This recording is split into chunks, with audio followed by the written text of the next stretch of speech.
नमस्कार दोस्तों, स्वागत है आपका आपके अपने YouTube चैनल में, जिसमें आज हम शुरू करने जा रहे हैं बाल विकास और शिक्षा शास्त्र के महत्वपूर्ण प्रश्नों की सीरीज, जिसका आज ये पहला वीडियो है। इसी तरह की और वीडियो के लिए आप चैनल को सब्सक्राइब कर सकते हैं और वीडियो को ज़्यादा से ज़्यादा लाइक और शेयर कर सकते हैं। आइए शुरू करते हैं आज का वीडियो। आज की वीडियो का पहला क्वेश्चन है आपके सामने। वर्तमान शिक्षा व्यक्ति को जीवन से अलग करती है क्योंकि ऑप्शन है, यह जीवन का समग्र भाग नहीं है, यह व्यक्ति को दाना पानी देने में असमर्थ है।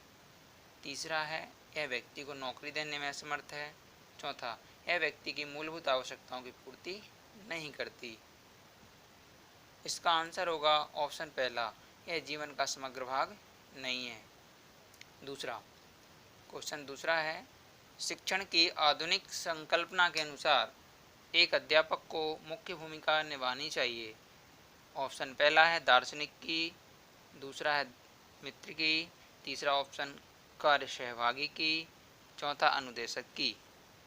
तो इसका आंसर होगा कार्य सहभागी की, ऑप्शन तीसरा। अब चलते हैं क्वेश्चन नंबर तीसरा पर, जो है एक विषय पर सर्वाधिक एवं आधुनिकीकृत सूचना किस स्रोत से प्राप्त होती है। इसमें बोला है कि एक विषय पर सबसे ज़्यादा मात्रा में वर्तमान समय में जो सूचनाएं प्राप्त होती हैं वो किससे प्राप्त होती हैं। ऑप्शन पहला है विश्वकोश, ऑप्शन दूसरा है इंटरनेट, ऑप्शन तीसरा है नवीनतम अकादमिक पत्रिकाएं और चौथा ऑप्शन है अंतर्राष्ट्रीय सम्मेलन। तो इसका जो आंसर होगा वो होगा ऑप्शन नंबर दूसरा, इंटरनेट। वर्तमान में सबसे ज़्यादा सूचनाएं आपको इंटरनेट से प्राप्त होती हैं। क्वेश्चन चौथा, इसमें बताया है कि आपकी कक्षा में कुछ छात्रों का ध्यान पढ़ने से हट गया है। आप उनका ध्यान पुनः केंद्रित करने के लिए कौन सा उपाय करेंगे। छोटी सी शारीरिक क्रिया करवाना, या फिर थोड़ी देर के लिए कक्षा को निलंबित करना, बच्चों को ध्यान लगाने के लिए कहना, कक्षा को खेल के लिए भेजना। तो बहुत आसान क्वेश्चन है, इसका होगा थोड़ी देर के लिए कक्षा को निलंबित करना। प्रश्न नंबर पांचवा देखिए। पांचवा में बोला है, जब अध्यापक प्रथम बार कक्षा में प्रवेश करे तो उसे बात करनी चाहिए।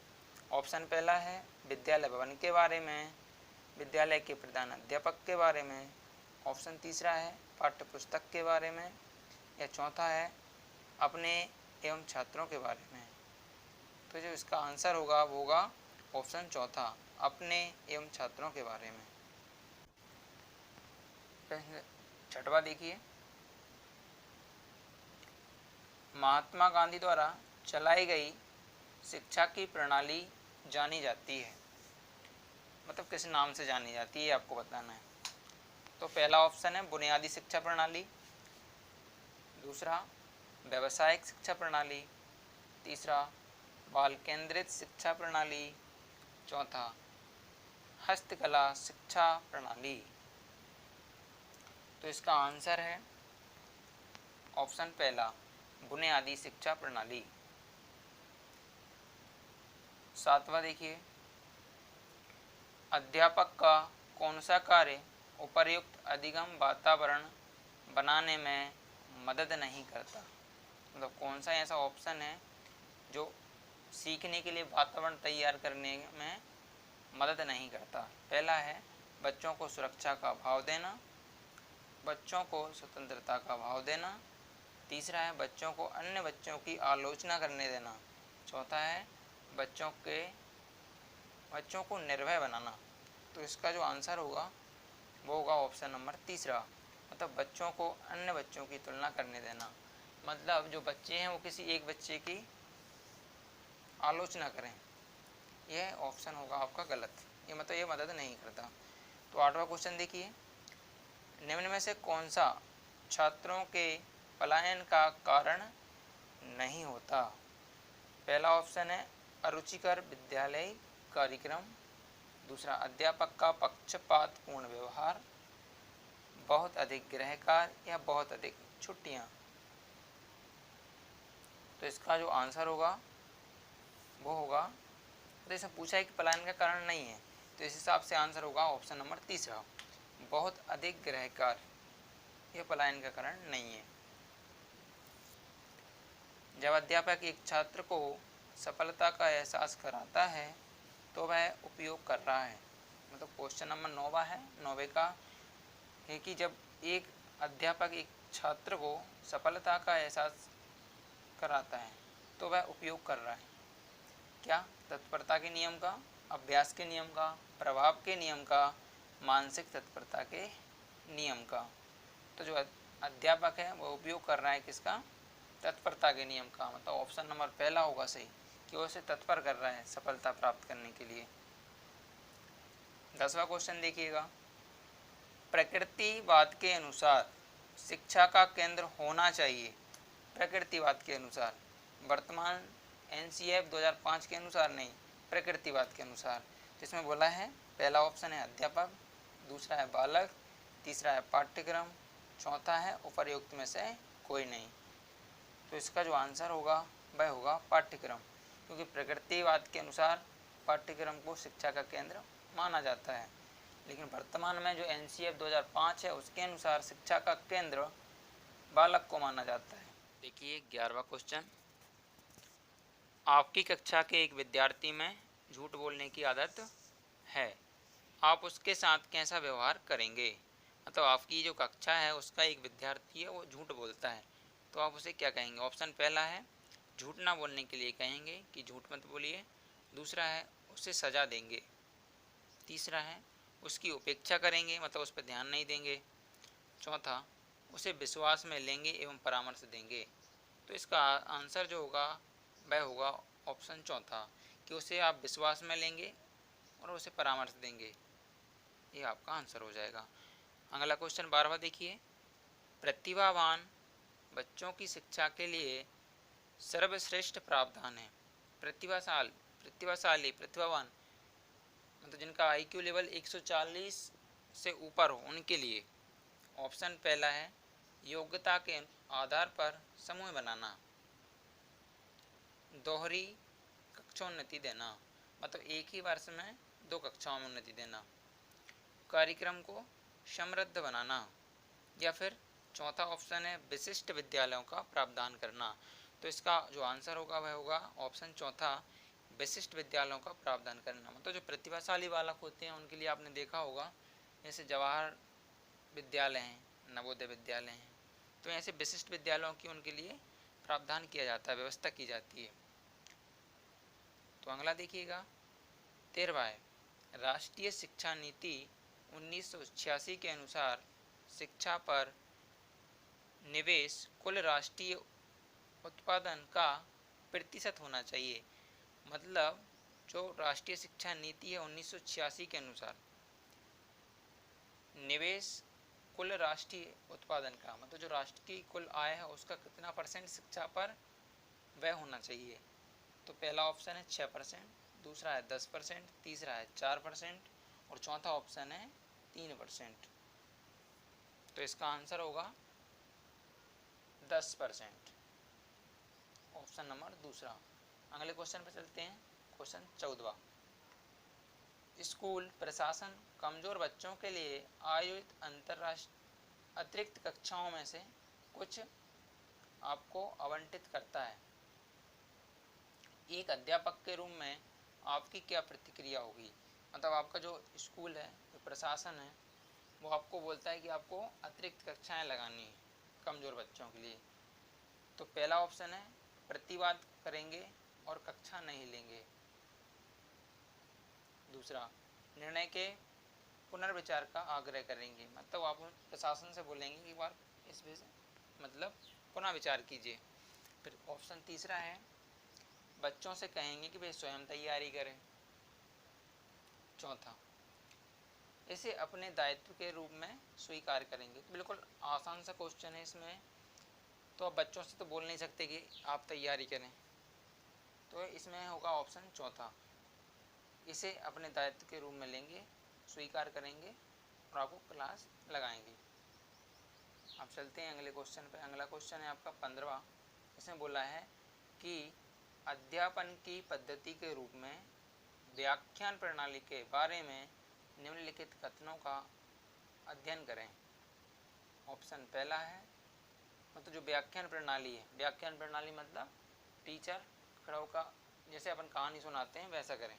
तो पहला है, सूचना प्रदान करने की यह एक कुशल विधा है, मतलब एक महत्वपूर्ण विधा है सूचना देने की।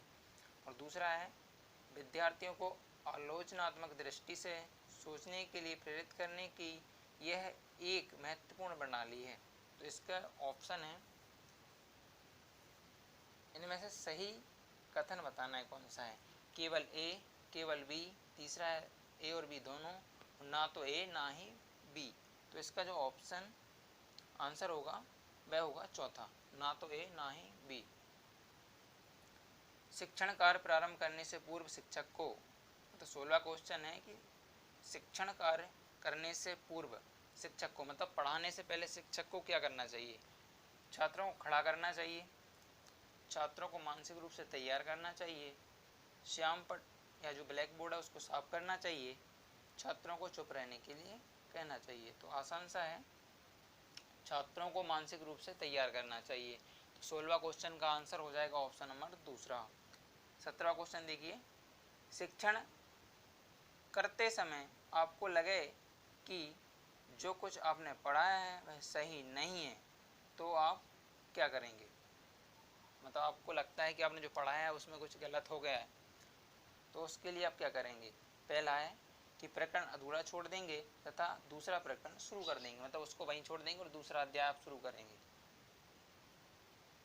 ऑप्शन दूसरा है, छात्रों से कहेंगे कि गलती हुई है उसे ठीक कर देंगे। और तीसरा ऑप्शन है, छात्रों का उससे ध्यान हटा देंगे। चौथा है, छात्रों को डांट लाएंगे। तो इसका आंसर होगा, छात्रों से कहेंगे कि गलती हुई है उसे आप ठीक कर देंगे। तो इसका 17वां जो क्वेश्चन है उसका आंसर हो जाएगा ऑप्शन नंबर दूसरा। अगले क्वेश्चन पर चलते हैं। अगला क्वेश्चन है आपका 18वां, सलीम संगीत में निपुण है परंतु गणित में अच्छा नहीं कर पाता है, गणित के अध्यापक के रूप में आप सलीम को क्या कहेंगे। तो जो सलीम नाम का बालक है, छात्र है, वह संगीत में निपुण है लेकिन जो गणित में है वो थोड़ा सा अच्छा नहीं है, तो उसके लिए आप क्या कहेंगे। उससे कहेंगे कि संगीत का कोई भविष्य नहीं है। दूसरा ऑप्शन, उससे संगीत छोड़कर गणित की पढ़ाई करने को कहेंगे। या तीसरा ऑप्शन, उससे अभिभावक को बुलाकर बात करेंगे। या फिर चौथा, उससे कहेंगे कि वह गणित भी अच्छा प्रदर्शन कर सकता है और उससे गणितीय अवधारणाएं समझाएंगे। तो इसका आंसर हो जाएगा ऑप्शन नंबर चौथा, मतलब उससे कहेंगे कि आप जो गणित है वो आप उसमें भी अच्छा प्रदर्शन कर सकते हैं और उसे गणित की जो अवधारणाएं हैं समझाएंगे। 19वां, प्रतिभावान बालक की पहचान अवलोकन द्वारा नहीं की जा सकती क्योंकि। ऑप्शन पहला है, अवलोकन वस्तुनिष्ठ तकनीक नहीं है, अवलोकन व्यक्तिनिष्ठ प्रविधि है। या फिर तीसरा है, अवलोकन सिर्फ विशेषज्ञों द्वारा ही किया जा सकता है। और चौथा है, उपर्युक्त सभी। तो इसका आंसर हो जाएगा, अवलोकन द्वारा नहीं की जा सकती, नहीं की जा सकती मतलब, तो इसका ऑप्शन होगा पहला, अवलोकन वस्तुनिष्ठ तकनीक नहीं है, ये इसका आंसर होगा। 20वां देखिए, 20वां है, एक लंबे व्याख्यान को देते हुए अध्यापक को क्या करना चाहिए। बीच में विराम लेना चाहिए, लगातार बोलते रहना चाहिए। तीसरा ऑप्शन है, बीच में प्रश्न पूछने चाहिए। चौथा है, अपनी भाग भंगिमा बदलनी चाहिए। तो 20वें का आंसर हो जाएगा, बीच बीच में प्रश्न पूछने चाहिए। मतलब अब ऐसा नहीं है कि केवल भाषण दिए जा रहे हैं, बच्चों से भी उसके बारे में पूछें। अब चलते हैं 21वें क्वेश्चन की तरफ। आपकी कक्षा की एक लड़की की रुचि स्पोर्ट्स में है और वह स्पोर्ट्स में अपने करियर को बढ़ाना चाहती है, आप उसे क्या परामर्श देंगे। पहला ऑप्शन है, लड़कियों का खेल जगत में कोई भविष्य नहीं है। ऑप्शन दूसरा, उसे अपनी आकांक्षा की पूर्ति हेतु कठोर परिश्रम करना चाहिए। या फिर ऑप्शन तीसरा, उसे सिर्फ पढ़ाई में ध्यान लगाने को कहेंगे। या चौथा, लड़कियां खेलों में उत्कृष्ट नहीं कर सकती क्योंकि वे शारीरिक रूप से कमज़ोर हो सकती हैं। तो आप एक टीचर के होने के नाते उस लड़की को, उस बच्ची को, उस छात्रा को क्या सलाह देंगे? तो इसमें आपका ऑप्शन नंबर दूसरा आंसर हो जाएगा, उसे अपनी आकांक्षा की पूर्ति हेतु कठोर परिश्रम करना चाहिए, ऐसा आप उसे परामर्श देंगे। 22वां क्वेश्चन है, बुद्धि के लिए कौन सा कथन सही नहीं है? इसमें बताया, पूछा है कि नहीं है, मतलब सही कथन कौन सा नहीं है। बुद्धि सीखने की योग्यता है, बिल्कुल सही है। दूसरा देखिए, बुद्धि समस्या हल करने की योग्यता है, बुद्धि परिश्रम करने की योग्यता है, या फिर चौथा, बुद्धि नवीन परिस्थिति के साथ अनुकूलन करने की योग्यता है। तो इसका ऑप्शन नंबर तीसरा है, वो आपका आंसर होगा। यह कथन सही नहीं है कि बुद्धि परिश्रम करने की योग्यता है। 23वां देखिए, सर्वाधिक प्रभावी मूल्यांकन पद्धति है। ऑप्शन पहला, वार्षिक परीक्षा प्रणाली, सपुस्तक परीक्षा प्रणाली, सेमेस्टर प्रणाली, वस्तुनिष्ठ प्रश्न पत्र पद्धति। पद्धति को ही प्रणाली बोलते हैं। तो सबसे अच्छी क्या पूछा है या प्रभावी? तो यह है ऑप्शन नंबर चौथा, वस्तुनिष्ठ प्रश्न पत्र पद्धति या वस्तुनिष्ठ प्रणाली। 24वां देखिए, निम्नलिखित को सुमेलित कीजिए। मतलब एक प्रकार से आपको जोड़ी मिलाना है और उसको ऑप्शन में देखना है कौन सा सही होगा। स्लाइड प्रोजेक्टर कौन सा होगा? दृश्य साधन है, श्रव्य साधन है, दृश्य श्रव्य साधन है, या फिर प्रेक्षण साधन है। तो ऐसे जब भी क्वेश्चन आए तो उसके लिए आपको क्या करना है कि पहले आपको देखिए आपको इनमें से कौन सा आ रहा है। तो सबसे पहले देखिए टीवी, बी नंबर जो लिखा है उसमें देखिए दृश्य और श्रव्य साधन नंबर तीसरा है। तो बी नंबर का तीसरा किस में आ रहा है? तो बी नंबर का तीसरा केवल एक में ही आ रहा है, ऑप्शन पहले में। तो ऑप्शन पहला इसका आंसर हो जाएगा। मतलब ए, स्लाइड प्रोजेक्टर का क्या हो जाएगा? चौथा। प्रेक्षण साधन, टीवी का क्या होगा? दृश्य श्रव्य साधन। चार्ट क्या होगा? चार्ट का होगा दृश्य साधन। आवाज़ रिकॉर्डर, आवाज़ रिकॉर्डर क्या होता है? आवाज़ केवल सुनाई देती है, तो ये होगा श्रव्य साधन। 5वें पे मतलब 25वां क्वेश्चन देखिए, पद व्यापक मूल्यांकन का तात्पर्य है। मतलब व्यापक जो शब्द है उसका मतलब क्या है, तात्पर्य क्या है, अर्थ क्या है? तो इसका ऑप्शन पहला देखिए, अलग अलग समय किया जाने वाला मूल्यांकन, अध्यापकों के एक समूह द्वारा किए जाने वाले मूल्यांकन, या फिर तीसरा है लंबी अवधि के कई टेस्ट लेना, या फिर विद्यार्थी की समृद्धि के शैक्षणिक व शैक्षणिक आयामों का मूल्यांकन। तो पद जो व्यापक है उसका मतलब क्या है कि ऑप्शन नंबर चौथा, मतलब विद्यार्थी के शैक्षणिक भी होना चाहिए और शैक्षणिक भी होना चाहिए। मतलब पढ़ाई के साथ साथ खेल, संगीत, कला, इन सब का भी आप मूल्यांकन करते हैं। 26वां देखिए, वस्तुओं क्रम में जमाने की क्षमता बालक में विकसित होती है। कब होती है? ऑप्शन पहला है इंद्रिय गति अवस्था में, पूर्व क्रिया अवस्था में, मूर्त क्रिया अवस्था में, औपचारिक क्रिया अवस्था में। मतलब जो बच्चे होते हैं वस्तुओं को कब क्रम से जमाना सीख जाते हैं। तो ये होगा पूर्व क्रिया अवस्था, जो कि 2 से 7 वर्ष तक की होती है। और इंद्रिय जनित गामक अवस्था जीन पियाजे के अनुसार जन्म से 2 वर्ष तक होती है। पूर्व संक्रियात्मक अवस्था 2 से 7 वर्ष की होती है। मूर्त क्रियात्मक अवस्था या मूर्त संक्रियात्मक अवस्था 7 से 11 वर्ष की होती है।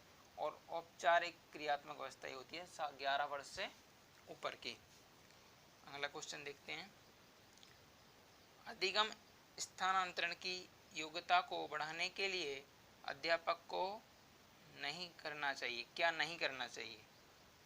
स्वक्रिया को प्रोत्साहित करना, रटने की प्रवृत्ति को प्रोत्साहित करना, सूझ द्वारा सीखने का विकास करना, सामान्यीकरण पर बल देना। तो इसका अलग ही होगा कि रटने की प्रवृत्ति को प्रोत्साहित नहीं करना चाहिए, मतलब रटने के लिए नहीं बोलना चाहिए। जब कोई बच्चा किसी शब्द का गलत उच्चारण करता है तो आप क्या करेंगे? मतलब 28वां जो क्वेश्चन है उसमें बोला है कि जब कोई बच्चा किसी शब्द का गलत उच्चारण करता है, मतलब उसे गलत तरीके से बोलता है, तो आप क्या करेंगे, पहला है कहेंगे कि ऐसा मत बोलो, ऑप्शन दूसरा शुद्ध उच्चारण बताएंगे, तीसरा गलत उच्चारण के लिए उसे डांटेंगे, या चौथा ध्यान नहीं देंगे। तो ऑप्शन नंबर जो तीसरा है वो तो होगा ही नहीं, क्योंकि डांट आप सकते नहीं हो, आप पीट भी नहीं सकते हो, मतलब मारपीट नहीं कर सकते हो बच्चे के साथ में। तो ऑप्शन नंबर दूसरा इसका आंसर होगा, वो होगा कि शुद्ध उच्चारण बताएंगे कि शुद्ध क्या है, कैसे बोलते हैं। अब 29वां देखिए, 29वां क्वेश्चन है कि प्रभावी एवं सफल नेतृत्व का आधार है। किसका? प्रभावी और सफल नेतृत्व का, मतलब जो आप नेतृत्व कर रहे हैं, किसी को लीड कर रहे हैं, तो उसका प्रभावी भी होना चाहिए और वो सफल भी होना चाहिए। उसका मुख्य आधार क्या है? पहला है प्रशंसा, संपूर्ण स्वभाव का हित, या समूह की सेवा, या स्वयं का हित। तो मुख्य नेतृत्व का आधार क्या होना चाहिए? संपूर्ण समूह का हित, मतलब ऑप्शन नंबर दूसरा जो है वो आपका आंसर हो जाएगा। तो देखिए आखिरी क्वेश्चन है तीसरा, छात्रों में अच्छे नागरिक के गुण कैसे समाहित किए जा सकते हैं। मतलब एक छात्र है, उसको आप अच्छा नागरिक कैसे बना सकते हैं, उसमें अच्छे गुणों का विकास कैसे कर सकते हैं। उन्हें अच्छी नागरिकता पर भाषण देकर, तब भाषण देंगे आप उसे अच्छा। उन्हें राष्ट्रीय नायकों से परिचित कराकर, मतलब परिचित कराएंगे, उससे जो राष्ट्र के नायक हैं उनसे मिलवाकर, या उनकी बारे में बताकर उनसे परिचित कराएंगे।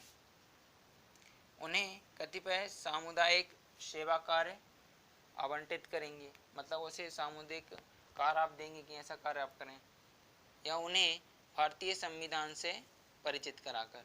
तो ऑप्शन नंबर तीसरा और ऑप्शन नंबर चौथा ये आपका आंसर नहीं होगा। और अच्छे नागरिक पर आप भाषण देंगे, ये भी नहीं होगा। तो इसका जो आंसर होगा वह होगा उन्हें कतिपय सामुदायिक सेवा कार्य आवंटित कराएंगे, मतलब उन्हें आप कराएंगे, कुछ कार्य करने के लिए देंगे सामुदायिक, जिससे वो स्वयं करके सीखेंगे। तो ये सबसे अच्छा तरीका है। तो बताइए आपको ये हमारे द्वारा जो क्वेश्चन दिए गए हैं उनमें से आपके कितने नंबर आए हैं, कितने सही हैं, तो कृपया आप कमेंट करके बताइए। यदि आपको वीडियो अच्छा लगता है तो आप इसे लाइक कर सकते हैं। इसका जो दूसरा पार्ट है वो जल्दी अपलोड होगा। धन्यवाद।